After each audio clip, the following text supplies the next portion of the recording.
बाबा गा अगा कुत्र्यासारखा मारला तरी तुझा मन नाही भरला का गा? भोकात गेला तुझा फेकतो आता मी विहिरीत. अगा बाबा मी तुझाच पोरगा हो ना. माझ्या बल्ल्याशिंग नाही दुसरा पोरगा करीन. का झाला जी काका याला विहिरीत काऊन फेकून राहिल्या?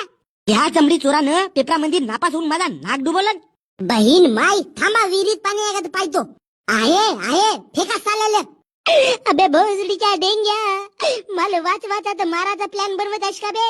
1 2 अगा भावा गा उद्यापासून पुस्तक पकडतो का भावा मला सोडलं गा. काकाजी हा सोळा म्हणत आहे सोळा याला विहिरी मंदी. आई व मला वाचवायला येन व माझ्या बापाने राक्षसाचा रूप धरलं व. तर का झाला जी काकाजी? आगे सविते माझ्या बापाला सांग न गे आपला लग्न व्हायच्या पहिलेच तुला विधवा बनवतो म्हणते हा. अगं भावा गा काकाजी तुम्ही सवितीची टेन्शन नको घ्या. हिची काळजी मी घेईन. तुम्ही फेकाय आले. 1 2 3 मम्मी वे